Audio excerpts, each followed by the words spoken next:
Que Deus abençoe. Vamos abrir todas as nossas Bíblias aí no livro de Mateus, capítulo 24, versículos 4 e 5, depois versículo 11.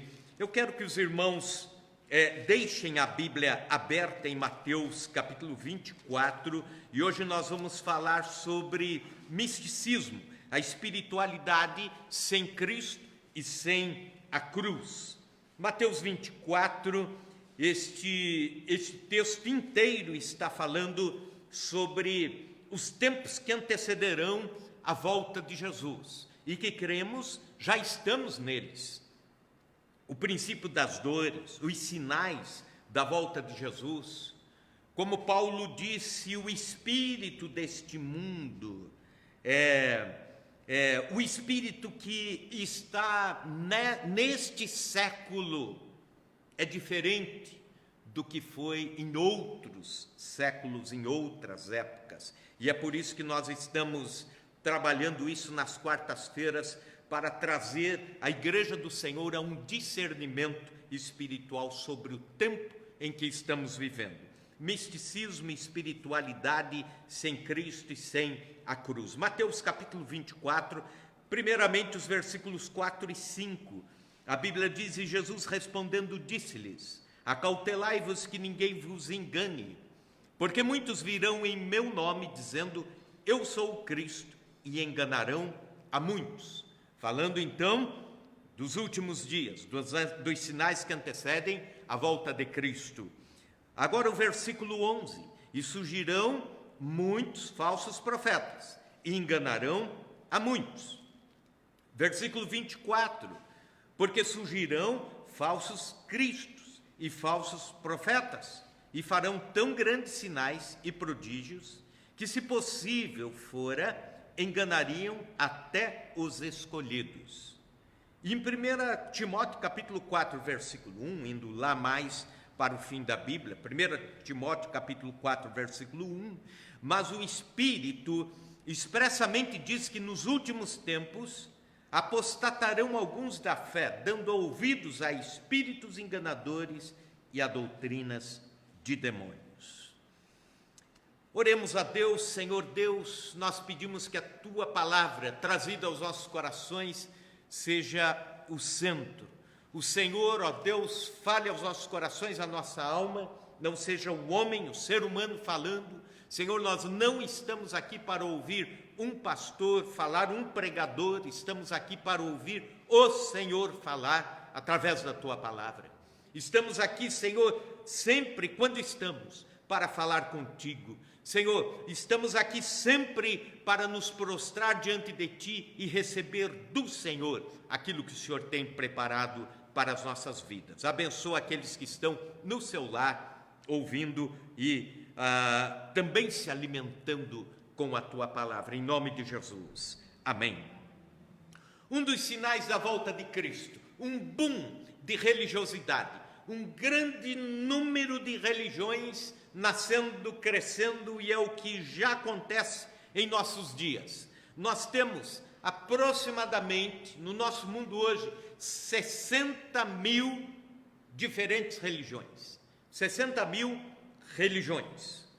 Uma união misteriosa entre várias religiões, teologias, teosofias, deuses com letra minúscula, não o Deus verdadeiro, teorias. Algumas delas são estranhas e que vão surgindo e que vão tendo muitos adeptos. Por exemplo, existe uma igreja chamada Igreja da Eutanásia, onde há um incentivo para que as pessoas morram rápido, ou se suicidem, ou então tirem a vida, ou então, quando tem alguém da família que está quase morrendo, que a ideia é que essa pessoa se vá logo, a chamada Igreja da Eutanásia, e o lema dela é: salve o planeta, se mate.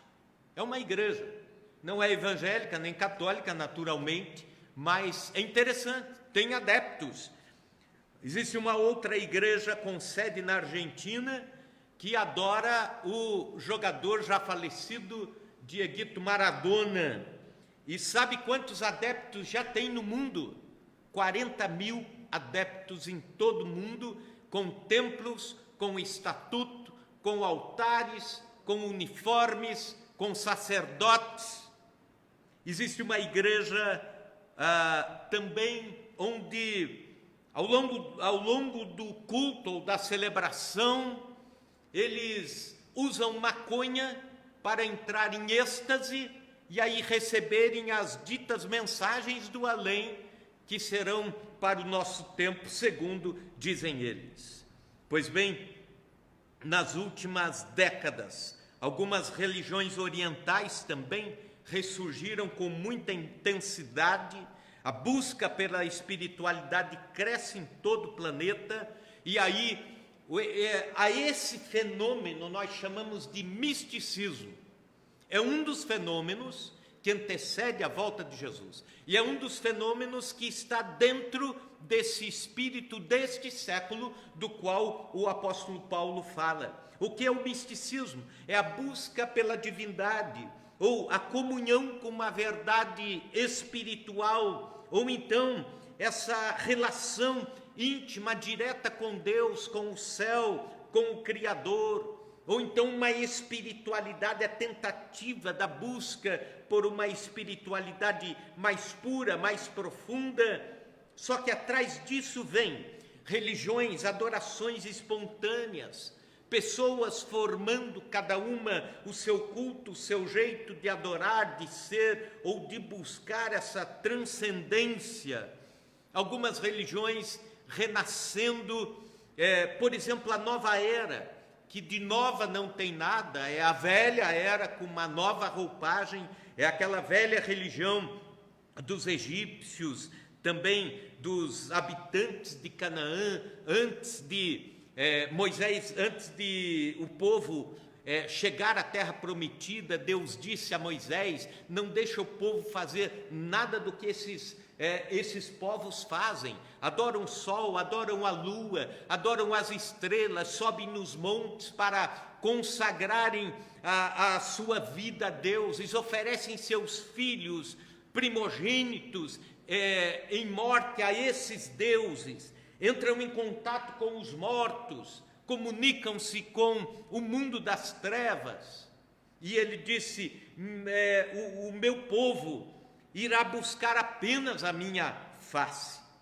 Mas, recentemente, a coisa de um pouco mais de 100 anos atrás, essa velha era tem ressurgido e tem formado seguidores no mundo inteiro, muitos livros sendo escritos, muitos filmes sendo lançados sobre a mediunidade, sobre o contato com o além, sobre a adoração às estrelas, ao sol, à lua, e uma mística russa chamada Helena Petrovna acabou sendo a mãe do ressurgimento o que chamamos de nova era.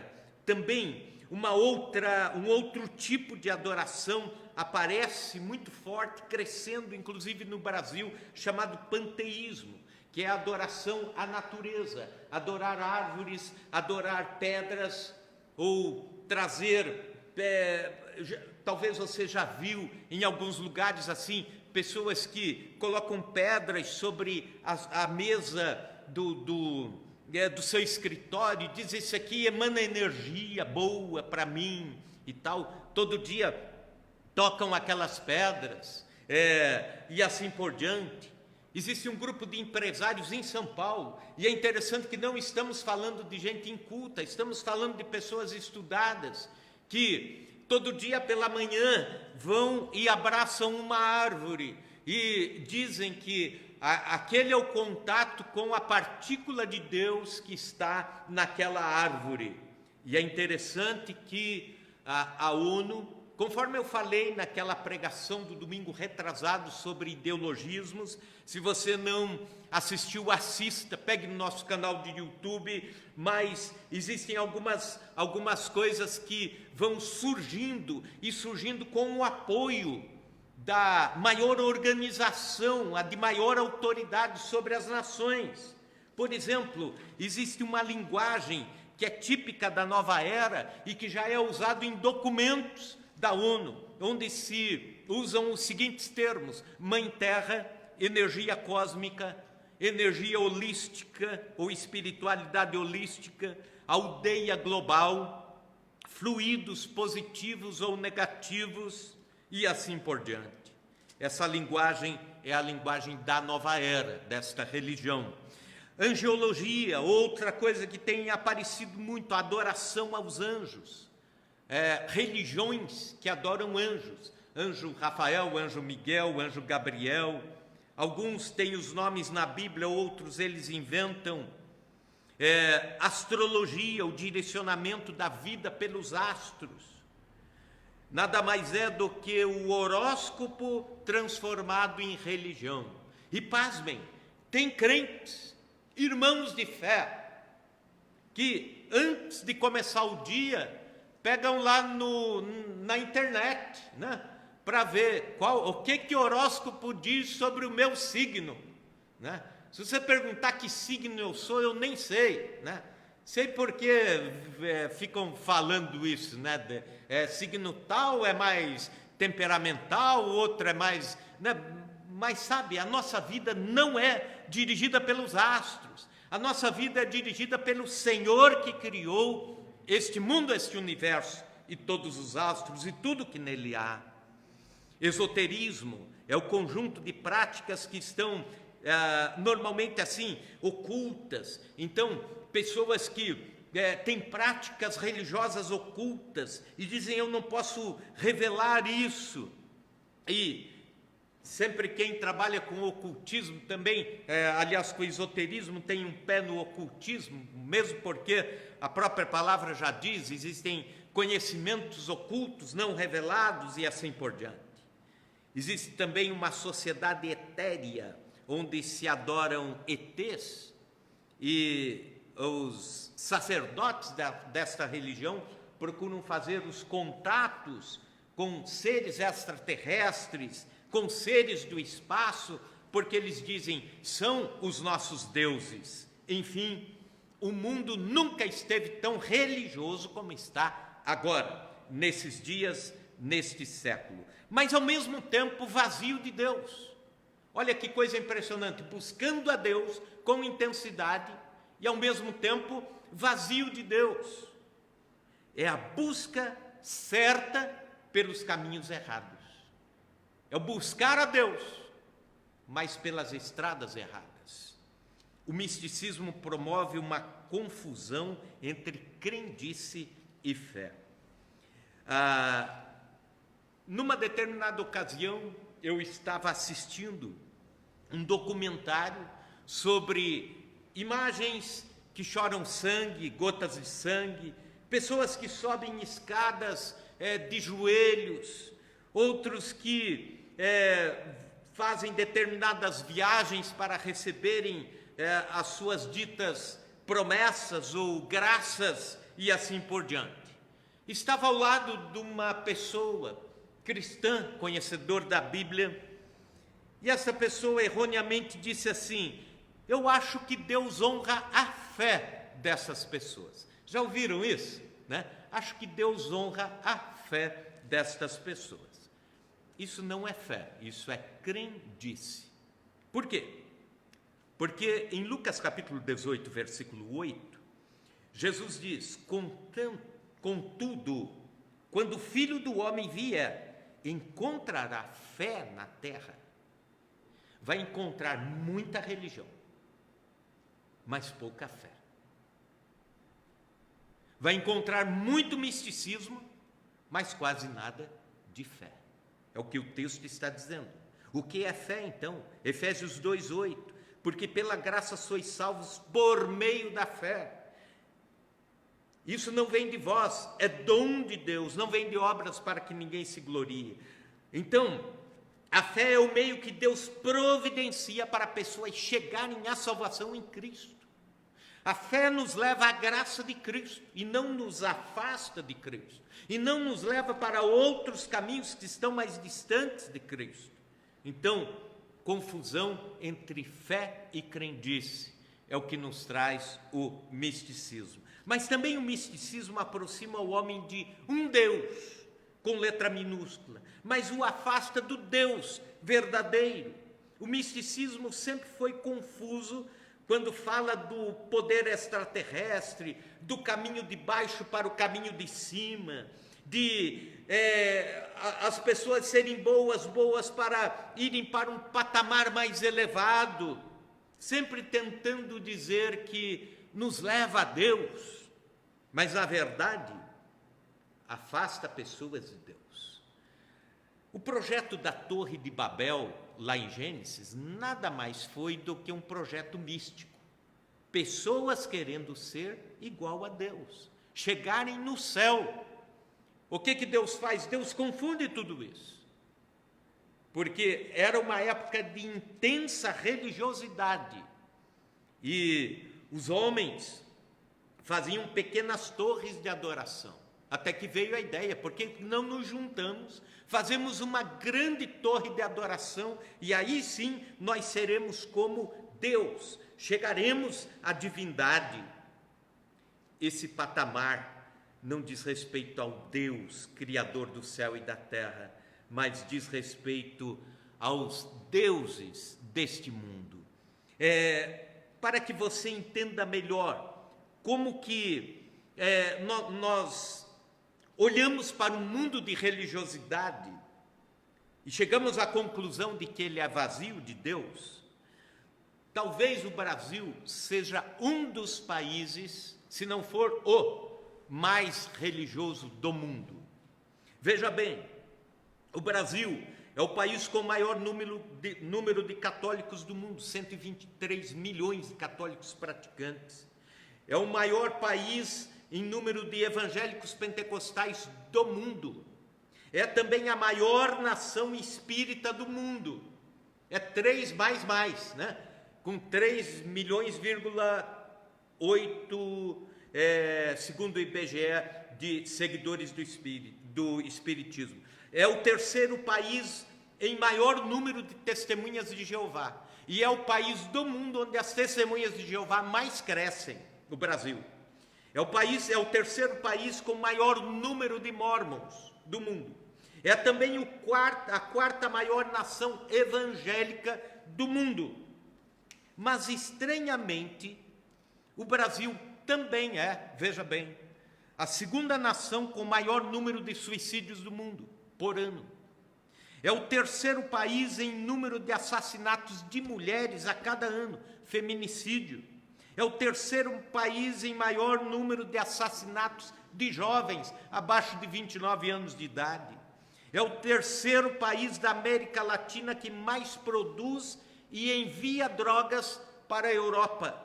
É também o quarto país com maior número de acidentes de trânsito do mundo. É o quarto país mais corrupto do mundo, segundo a última informação do Fórum Econômico Mundial. Então, alguma coisa deu errada com tanta religiosidade, não é mesmo? Tanta religião e tanto caos. Tanta religião que não transforma. É luz que não ilumina, é sal que não salga, é religião que não transforma. Alguma coisa deu errado. E qual a resposta da Bíblia Sagrada para o misticismo? A nossa postura cristã precisa ser bem definida. Quando tratamos da evangelização, quando tratamos em aconselhar pessoas, quando nos pronunciamos a respeito da religiosidade, precisamos, em primeiro lugar, uma primeira postura: anunciemos um único Salvador. Anunciemos Cristo como único Salvador. Atos 4, versículo 12, não há salvação em nenhum outro, pois debaixo do céu não há outro nome dado aos homens pelo qual devamos ser salvos. Não há outro. Jesus, único Salvador. Dizem que quem crê, esta palavra eu ouvi de um querido pastor, Paulo Romero, é um dos nomes mais fortes do nosso país quando se trata da apologética, da defesa da fé. Qualquer livro que você comprar do Paulo Romero vai ser muito bom. É um pastor da Assembleia de Deus, estudioso profundo nesse assunto. E uma frase que me marcou muito, ele diz: quem crê no Cristo errado, embarca na salvação errada e desembarca no céu errado. Tem muita gente crendo no Cristo errado, vai parar no céu errado. Dizem por aí, e talvez você já tenha ouvido isso: todos os caminhos levam a Deus, basta ser sincero. Não é bem assim. Se você pegar a estrada Belém-Brasília, você nunca vai chegar a Porto Alegre, mesmo que seja muito sincero, pegou a estrada errada. Então não é uma questão de sinceridade, é uma questão de verdade. Jesus disse, João 14:6, eu sou o caminho, a verdade e a vida. Ninguém vem ao Pai senão por mim. Artigo definido, o caminho, a verdade, a vida. Não um dos caminhos, não uma das verdades, não o. A professora Marinha, aqui da igreja, filha da presbítera Agnes, um dia me cercou após o culto e ela trouxe uma curiosidade muito preciosa.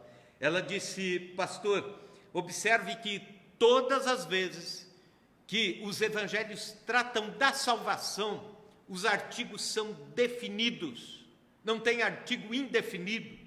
Por exemplo, Jesus diz: eu sou o pão da vida. Significa que não há outro. Eu sou a água da vida, não há outra. Eu sou a luz do mundo, única luz, não há outra. Voltemo-nos para Cristo, anunciemos Cristo como único Senhor e Salvador. Mas também voltemo-nos para a cruz de Cristo. Outra postura.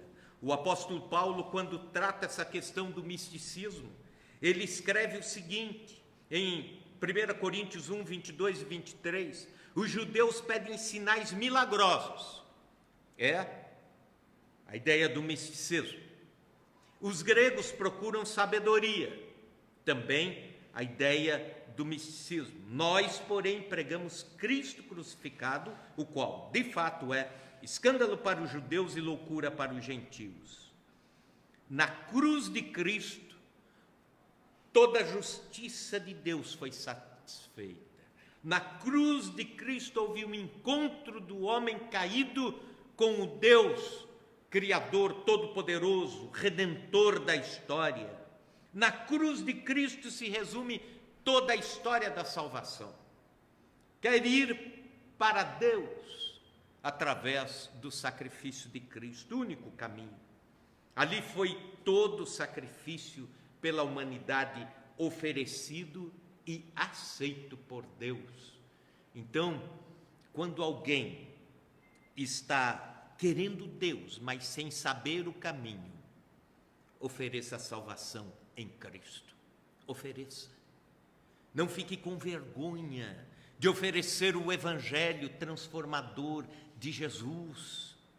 Por vezes nós temos esse receio, né? Ficamos imaginando assim: será que é a hora de falar de Jesus para esta pessoa? Será que ele vai ouvir? Será que não vai me julgar? Será que não vai fazer assim com os ouvidos? Mas fale, pregue. Lembro de um professor do seminário, ele estava muito abatido, porque ele vinha se preparando para evangelizar um vizinho de apartamento, e ele sempre procurando a hora, o momento, a palavra certa, e passaram-se alguns meses e meses. Um dia, quando ele criou coragem e chegou para evangelizar aquele vizinho assim, abriu um sorriso e disse: olha, no mês passado, eu comecei a visitar o terreiro de Umbanda tal, e estou me sentindo tão bem, o senhor não imagina o quanto eu estou me sentindo bem. E aí aquilo foi uma paulada no coração. Eu deixei de falar. Olha o que aconteceu. Voltemo-nos para a cruz de Cristo. Pregue o Evangelho, anuncie o Evangelho. Traga pessoas para Cristo. Se não quiserem ouvir, não tem problema. Estamos cumprindo a nossa missão cristã. Também retornemos para a Bíblia. Na parábola do rico e o Lázaro, quando o rico pediu uma experiência mística, ele estava no inferno.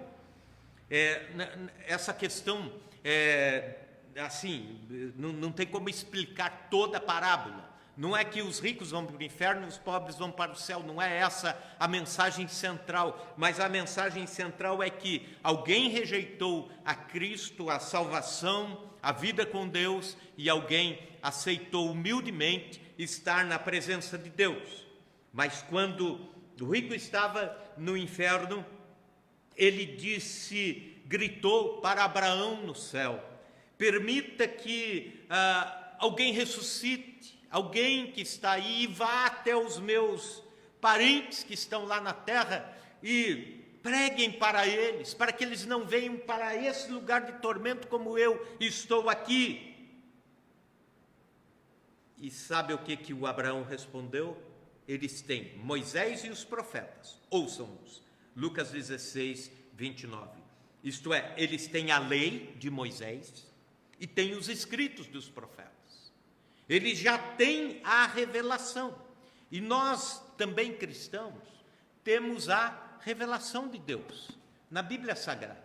Quando abrimos a Bíblia Sagrada, Deus está falando conosco. Quando abrimos a palavra de Deus e começamos a ler, somos edificados, somos renovados. Deus fala conosco em qualquer momento, em qualquer leitura. Como é edificante, por exemplo, uma leitura como foi feita pelo presbítero antes de começar o culto, Salmo 63, que é um salmo de alento ao nosso coração, de confiança, e isso realmente enche o nosso coração. Precisamos voltar para a palavra de Deus como a infalível palavra de Deus, é o mapa que conduz à salvação, ela é suficiente revelação de Deus. Se temos a Bíblia como revelação, não precisamos de outra além. A palavra de Deus satisfaz. Também retomemos o chamado culto racional. O apóstolo Paulo, em Romanos capítulo 12, diz que nós devemos oferecer a nossa vida a Deus em culto racional. Muita gente quer conhecer a Deus sem conhecer os atributos de Deus. E aí conhecem partes sobre Deus e vivem disso apenas. É por isso que Paulo diz que quando ele esteve em Éfeso, ele não se cansou de pregar, até que pregasse todo o desígnio de Deus. Toda a Bíblia Sagrada, ou todas as doutrinas principais da fé cristã. Porque muitas pessoas querem conhecer a chamada força subjetiva, o ser maior, a energia, mas sem conhecer a vontade de Deus para a sua vida.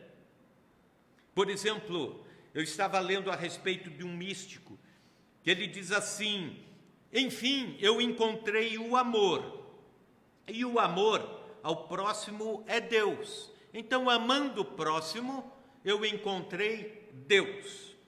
Parece bonito isso, mas encontrou uma pequena parte de Deus. Deus é amor, mas não há como desvincular os outros atributos de Deus. Deus é amor, mas Ele também é justiça, mas Ele também é bondade, mas Ele também é fidelidade, mas Ele também tem outros tantos atributos que só você conhecendo a palavra de Deus e cultuando a Ele, entendendo Deus, o agir de Deus, E lendo a palavra de Deus é que você vai entendendo o que é um culto racional. É oferecer a Deus o seu culto, mas não é um culto místico, não é um culto das sensações apenas.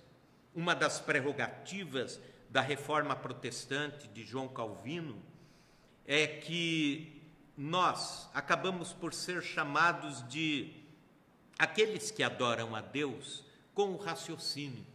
Isso é muito bom para nós, né? Aqueles que adoram a Deus com o raciocínio. Então, cada parte da nossa vida deve ser oferecida a Deus, mas entendemos que estamos fazendo isso racionalmente, pensando isso, oferecendo o melhor para Deus. Deus nunca exige que nós venhamos a cultuá-lo imitando animais, oferecendo velas. Deus nunca vai exigir que o adoremos nos mutilando, é o culto racional. É você adorar a Deus com o seu serviço ao próximo. É você adorar a Deus com a sua vida entregue ao Senhor em adoração, fazendo o melhor para Deus. Aqueles que pregam a palavra de Deus, procurarem oferecer o melhor dentro daquilo que o Senhor lhes ilumina e assim por diante. O culto racional é uma forma de dizermos não ao misticismo. Mas também eu quero encerrar com um desafio: busquemos um avivamento espiritual. Abacuque 2,14, porque toda a terra se encherá do conhecimento da glória do Senhor, como as águas cobrem o mar. E os principais comentaristas bíblicos dizem que, a partir deste verso da Bíblia, e que também em Isaías 11 há um verso onde ele também usa as mesmas palavras, porque a terra se encherá do conhecimento da glória do Senhor, como as águas cobrem o mar. É que antes da volta de Jesus haverá um avivamento espiritual. O povo de Deus será renovado, o povo de Deus será reavivado, porque Cristo irá levar a sua noiva sem mácula, purificada. Não vai levar uma igreja fraquejante, não vai levar uma igreja que não tem voz, não tem poder de Deus, tem a verdade, mas não se porta como se tivesse a verdade. Não. Eu creio que Deus irá soprar o sopro do Espírito para renovar a sua igreja. Vai ser o renovo da última hora. O que diz lá no Apocalipse, a última vindima. A vindima, para quem planta uva, sabe o que é, né? Faz a colheita e aí vem atrás assim alguém vendo o que foi esquecido, né? Para ir cortando, para não deixar nada de precioso para trás. A última vindima. E eu creio que este avivamento espiritual será o último avivamento antes da volta de Jesus. Esperamos, aguardamos. Avivamentos como aconteceram no passado.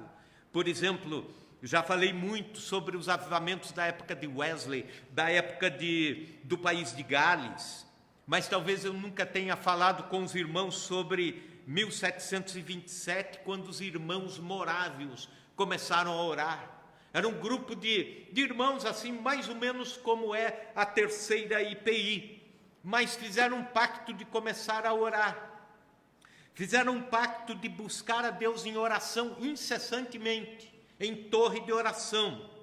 Houve um derramar do Espírito sobre a igreja, havia choro, havia quebrantamento, havia confissão de pecados, manifestações de Deus até entre as crianças. As crianças cultuando a Deus e o mover do Espírito entre elas. E os morávios começaram um movimento de oração contínuo, que durou 100 anos, 24 horas de oração diárias ininterruptas. Então, alguns saíam da oração, outros iam entrando. Gente saindo da oração, cumprindo o seu horário, outros entrando e orando nos seus lares, orando nos templos. Como resultado disso, aprove a Deus converter milhares e milhares de pessoas em toda a Europa através deste movimento de oração. Aprove a Deus que os morávios enviassem missionários para os países mais pagãos do mundo. Aprove a Deus que as sociedades foram transformadas, o mundo foi sendo mudado, as pessoas mais educadas, os vícios acabando, Deus movendo as cidades.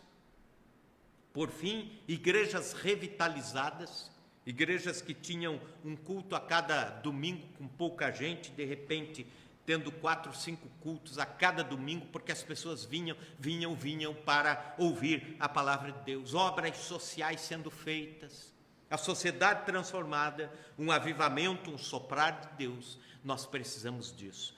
Quando o mundo ver a igreja fortalecida em Cristo, a igreja avivada e renovada, Deus irá transformar este mundo místico.